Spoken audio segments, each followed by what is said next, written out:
अस्सलाम वालेकुम। एक बार फिर से आपका इस्तकबाल है इस चैनल पर। हेलो फ्रेंड्स, आज हम लोग मराठी आंतर भारती इयत्ता 10वी का लेसन नंबर 7 बदलणं म्हणजे इसका एक्सप्लेनेशन स्टडी करेंगे। इसके ऑथर है मल्हार अरणकल्ले। बदलणं यानी चेंज, तो लेसन का नाम है बदलणं म्हणजे यानी चेंज क्या होता है, इसको एक्सप्लेन किया है। तो इस लेसन में क्या है, ऋतुमानाप्रमाणे होणारे बदल निसर्ग जसा सहज स्वीकारतो। ऋतुमान यानी season, summer season, winter season, rainy season, nature में जो चेंज होता है उसको नेचर बहुत सहज यानी इझिली स्वीकारतो, एक्सेप्ट कर लेता है। त्याप्रमाणे माणसाने आपल्या आयुष्यातील बदल आनंदाने स्वीकारावेत। तो इसी तरह इंसान ने भी अपने आयुष्य यानी जिंदगी में जो चेंजेस होते हैं उसको भी खुशी खुशी एक्सेप्ट करना चाहिए, असे प्रस्तुत पाठात लेखकाने सुचवले आहे। ऐसा इस प्रेझेंट लेसन में लेखक ने कहा है। नेहमीच्या वापरातलं फाउंटन पेन कुठंतरी गायब झाला होता। अब लेखक अपना एक इंसिडेंट बता रहे हैं कि नेहमी यानी हमेशा जो वो यूज करते थे एक फाउंटन पेन, उनका फेवरेट पेन था, वो कहीं तो गायब हो गया था, गुम गया था।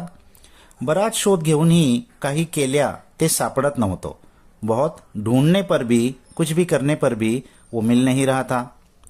त्याखेरीजची वापरातील इतर पेनं घेऊन काम चालण्यासारखं होतं हे खरं, तो उसको छोड़ के, खेरीज यानी उसको छोड़ के, दूसरी पेन भी लेखक के पास थी और भी, तो उनसे भी काम चला सकते थे, ये बात सच है।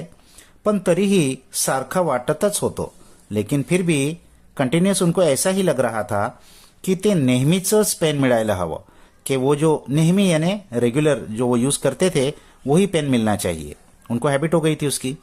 असं काय वेगळं होतं बरं त्यात, ऐसा क्या उसके अंदर खास बात थी, अलग बात थी?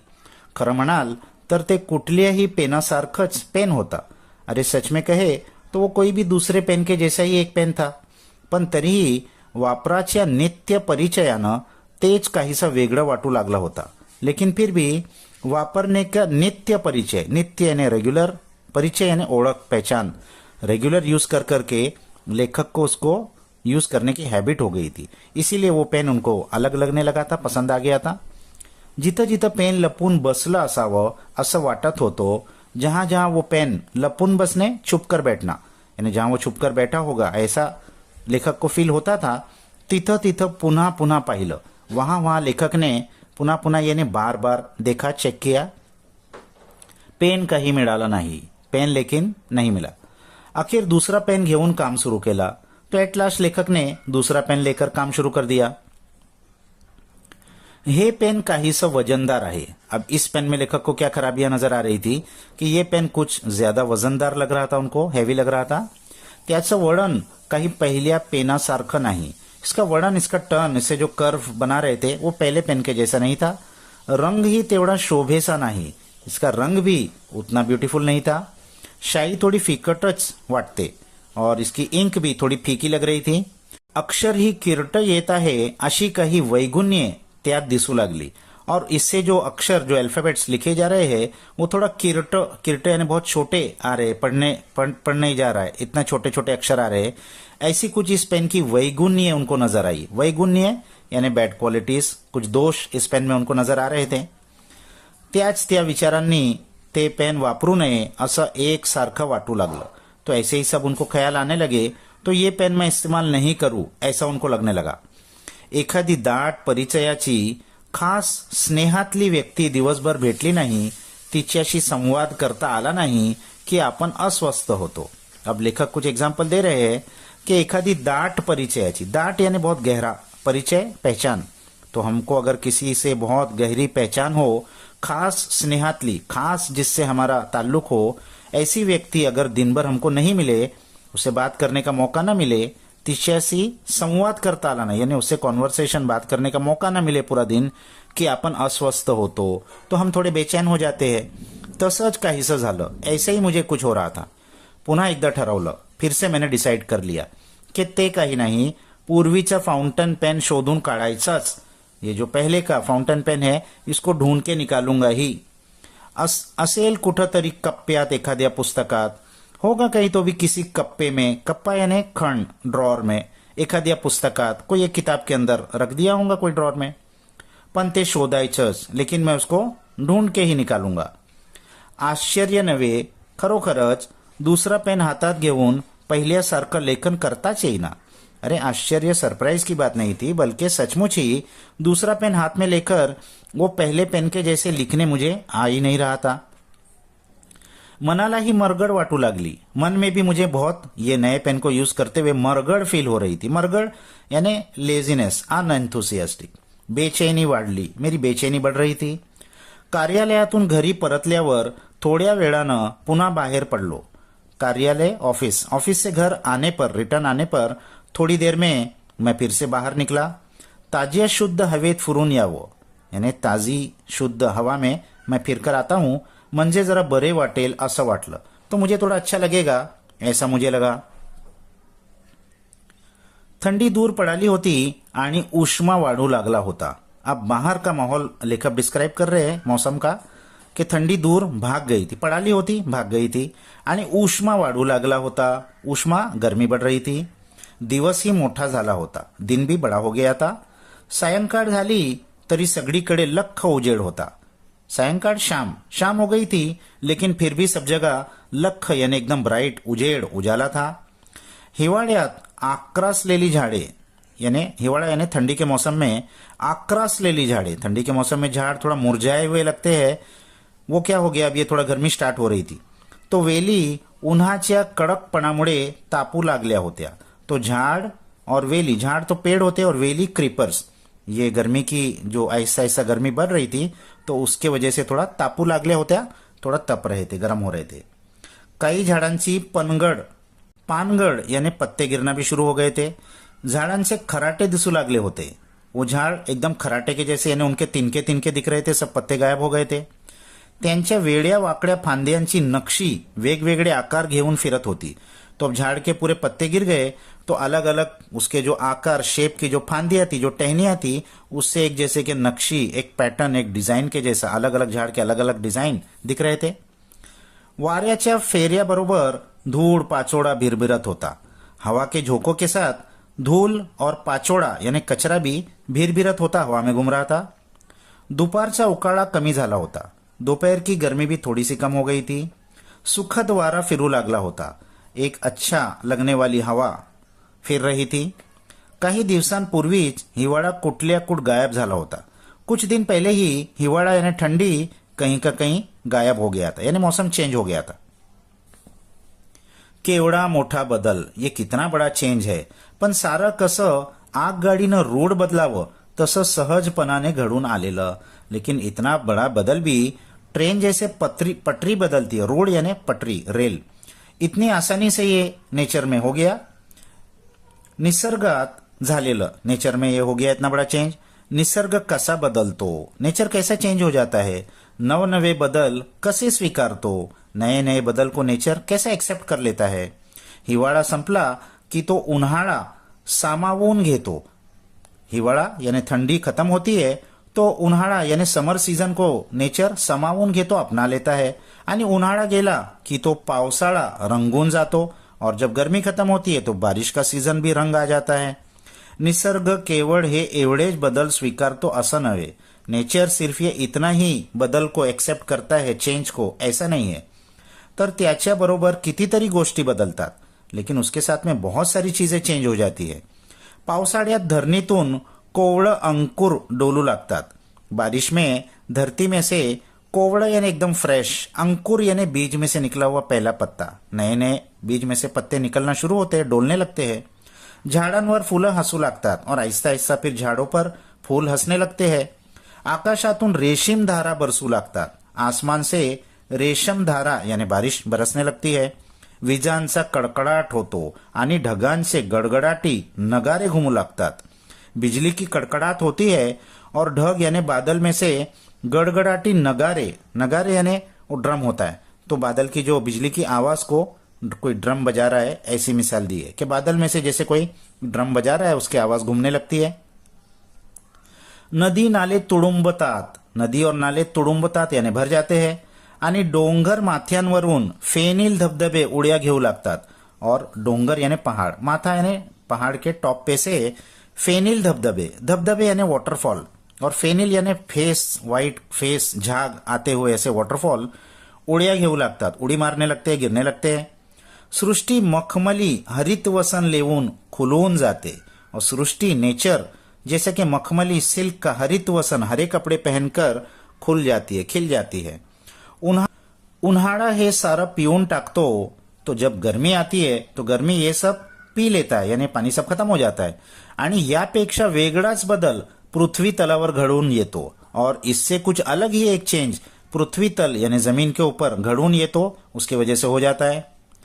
पावसाळ्यात अतिवृष्टीने कुठं पुराचा थैमान होतो. बारिश के मौसम में अतिवृष्टि यानी अगर बहुत ज्यादा बारिश हो गई तो कहीं पर पुराचा थैमान, पूर यानी फ्लड, थैमान यानी उसका हंगामा देखने मिलता है. तसं उन्हाळ्यातली शिरशिरी ही वेगळा अनुभव देते, और वैसे ही गर्मी के मौसम में शिरशिरी यानी अंगाची थरथर, जिसमें जो थरथर होती है वो भी एक अलग ही एक्सपीरियंस देती है. एक झालं की दुसरं, मग तिसरं, एक हुआ नहीं कि दूसरा, और फिर तीसरा, नंतर आणखी पुढचं, और उसके बाद और आगे, यानी कंटिन्यू चेंज होता ही रहता है. सतत नवनवे बदल, कंटिन्यूअस नया नया बदल, नवं वातावरण, नया एनवायरनमेंट, सारा सहजपणाने घडत राहणार. ये बहुत आसानी से चेंज होते रहता है नेचर में. हे सारं वादळ मनात फेर घालत होतं.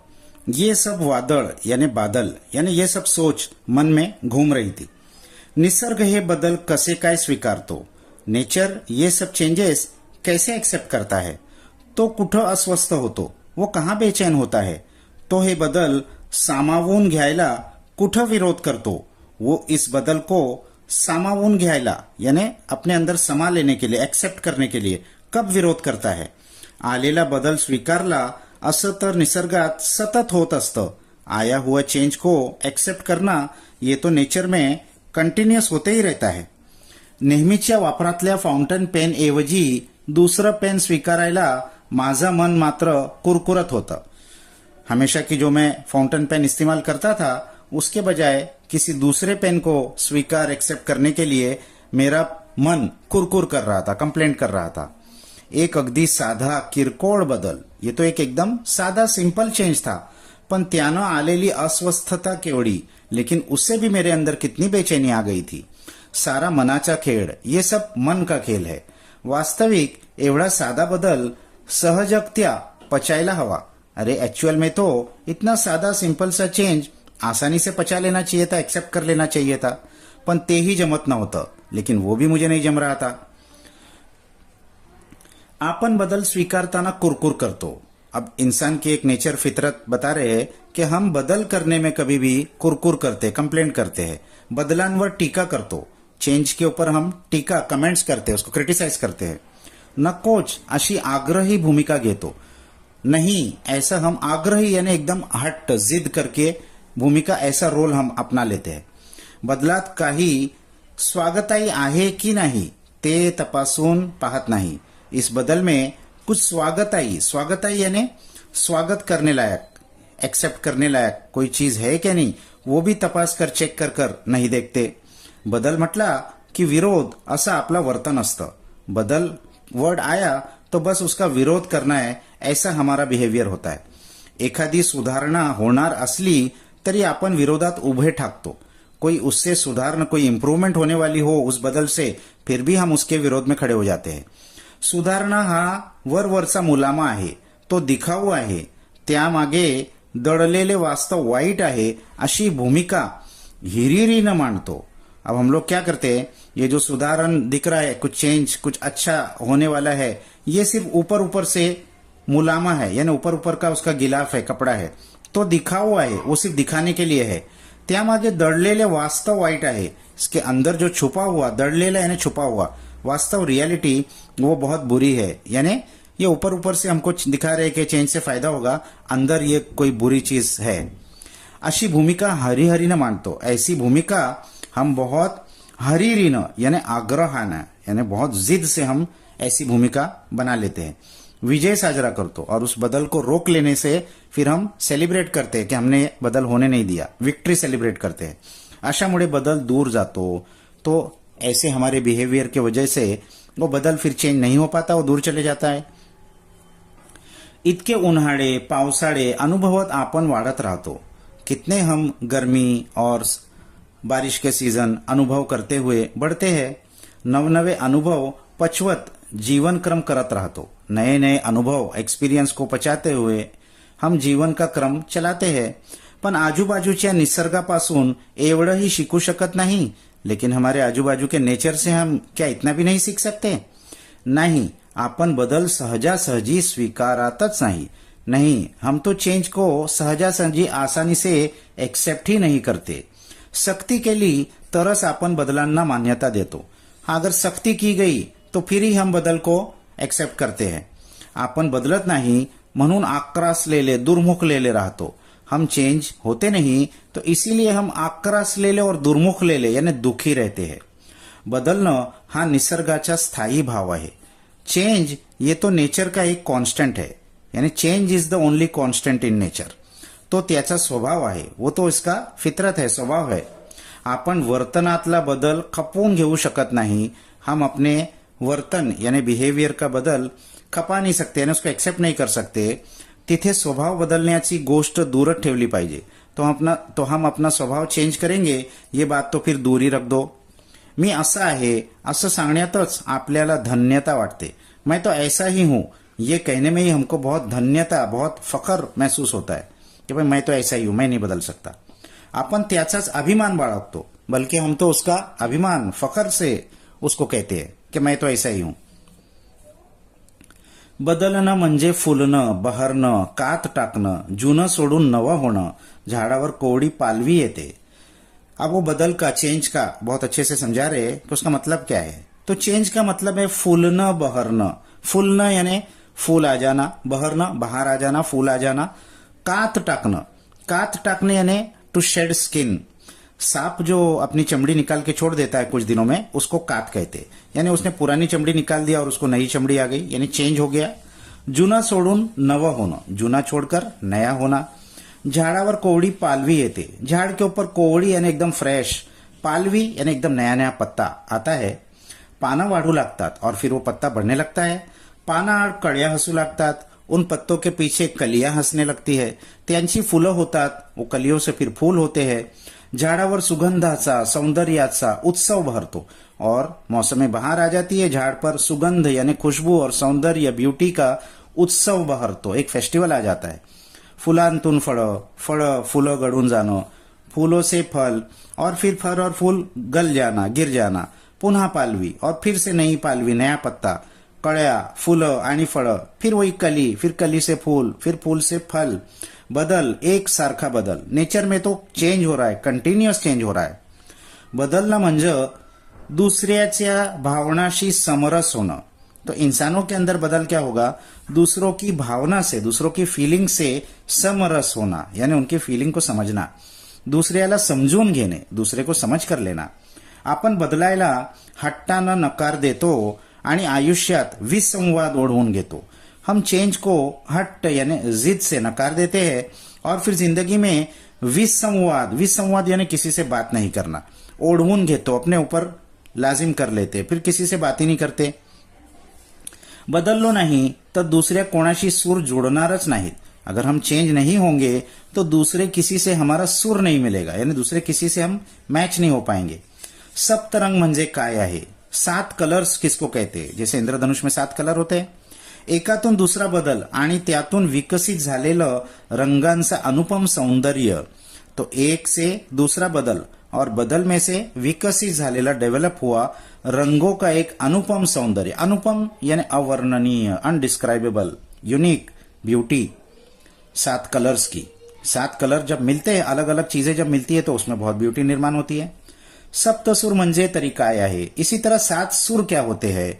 एकापेक्षा वेगळा सूर. हर सूर एक दूसरे से अलग होता है. त्या सुरावाटींच्या सरमिसळीतून उमललेलं संगीत. ये जो सुरावटी है, सुरावटी यानी 1-2 सुर को आगे पीछे लगा के म्यूजिक कंपोज करना. उनके मिलन से, उनके मिश्रण से, एक दूसरे में मिक्स होने से संगीत उमललं, यानी संगीत ऊपर उठकर आता है, संगीत बनता है. ही सुरावट बदलली नाही एक सुरानं दुसरा सूर स्वतःशी जुळवून घेतला नाही तर सुरावट जमणार कशी? ये सुरावट अगर चेंज नहीं होगी, एक सुर से दूसरा सुर अगर खुद को मिलाएगा नहीं तो फिर ये सुरावट बनेगी ही नहीं. बदल आहे म्हणून तर एकमेकांचं महत्व आहे. चेंज है जिंदगी में, इसीलिए तो एक दूसरे का इम्पोर्टेंस है. काळ्या रंगामुळं पांढऱ्याला महत्व आहे. काले रंग की वजह से सफेद रंग को इम्पोर्टेंस है. काला रंग नहीं होगा तो कंपेयर किससे करेंगे हम सफेद रंग को? हिरव्या रंगाची खुलावट लाल रंगामुळे उजवी दिसते. हरे रंग की जो खुलावट है वो लाल रंग की वजह से उजवी दिसते, यानी उसकी शोभा दिखती है, वो निखर के सामने आती है. ताण हलका होतो तो हास्यामुळे, ताण यानी तनाव, टेंशन, वो हल्का होता है हंसी की वजह से. आणि दुःख विसरतं, और दुःख हम अपना भूल जाते हैं ते आनंदाच्या शिडकावामुळे. वो खुशी के छिड़काव यानी फुहार, बारिश की फुहार, छिड़काव, पानी का छिड़काव, छिड़काव की वजह से, खुशी के छिड़काव की वजह से हम दुःख भूल जाते हैं. लहान मुलं एका खेळण्यात फार काळ रमत नाही. अब वो एक एग्जांपल दे रहे हैं कि छोटे बच्चे हैं, वो एक खेल में ज्यादा टाइम उनका मन नहीं लगता है, उनको थोड़ी देर के बाद नया चाहिए होता है. त्याला नवीन्याची ओढ असते, उसको नए चीजों की ओढ, ओढ यानी अट्रॅक्शन होता है उसके पास. त्याच्या दृष्टीतच नवेपणाला समोर, त्याच्या दृष्टीतच नवेपणाला सामोरं जाण्याचा तेज असतं. उसकी आंखों में ही नवेपन, नया, न्यूनेस की तरफ सामने जाने की तेज, लाइट होती है. छोटे बच्चे हमेशा नई चीज ढूंढते रहते हैं. आपण वाढत्या वयाबरोबर हा तेजाला हरवून बसतो. बढ़ती हुई उम्र के साथ हम इस तेज को हरवून बसतो, खो देते हैं, आणि एकेका गोष्टीशी जखडून पड़तो और किसी न किसी चीज को हम पकड़ के बैठ जाते हैं. नया चीज फिर एक्सेप्ट नहीं करते उम्र हो जाने के बाद. नौकरीतली बदली ही आपण टाळतो. नौकरी में भी हमारी बदली होती है, अगर ट्रांसफर होता है तो हम उसको टालने की कोशिश करते हैं. बदलीच्या गावाला जाणं, अब जहां ट्रांसफर हुआ था उस नए गांव में जाना, तिथला निसर्ग, वहां का नेचर देखना, माणसं निहाळणं, वहां के नए नए लोग को निहाळणं यानी ऑब्जर्व करना, त्या प्रदेशाशी एकरूप होण्यातला आनंद घेणं. अब उस नए इलाके में हम जा रहे हैं तो वहां से अपने आप को एकरूप होना, एडजस्ट करने की जो खुशी होती है वो लेना. त्याला आपल्या लेखी काही महत्व नसतं. ये सब चीजों को हमारे पास कोई इंपॉर्टेंस नहीं है, हम नहीं जाना चाहते, हम ये सब नहीं करना चाहते. आपल्याला बदलायचंच नसतं, हमको तो चेंज होना ही नहीं है. म्हणूनच आपण बदली टाळतो, इसीलिए हम अपना ट्रांसफर टालते हैं. बदलाकडे पाहण्याची दृष्टी बदलण्यापासूनच आपण बदलांना स्वीकारण्याचा अभ्यास सुरू करू. तो ये बदल की तरफ देखने की दृष्टी यानी नजरिया, इसको बदलने से सबसे पहले हम बदल, चेंज को एक्सेप्ट करने का अभ्यास यानी प्रैक्टिस शुरू करते हैं. डावा उजवा जरूर तपासा. हाँ, ऐसे नहीं है कि आंख बंद करके कहीं भी चले जाओ. डावा उजवा यानी लेफ्ट राइट जरूर तपासो, चेक करो, लेफ्ट राइट चेक करो. पण बदलणारच नाही अशी एकांगी भूमिका घेऊ नका. लेकिन मैं तो चेंज होऊंगा ही नहीं, ऐसी एकांगी, एक तरफ की रोल आप मत लो. नव्याचा स्वागत करायचा संदेश वसंत आगमनाबरोबर आपण स्वीकारणार का? तो ये जो नया है इसको स्वागत करने का ये जो मैसेज है, वसंत आगमन यानी वसंत ऋतु के आगमन पर, अराइवल पर. वसंत ऋतु में मौसम चेंज हो जाता है एकदम, तो उसके साथ क्या हम भी अपने आप को चेंज करेंगे? ऐसा स्वीकारणार का, ऐसा हम एक्सेप्ट करेंगे क्या? क्वेश्चन पे उन्होंने खत्म किया है, क्या आप चेंज एक्सेप्ट करने के लिए अब तैयार हो? तो ये बहुत अच्छा लेसन लेखक ने दिया है. इसके हार्ड वर्ड्स आप लोग अच्छे से देख लीजिए.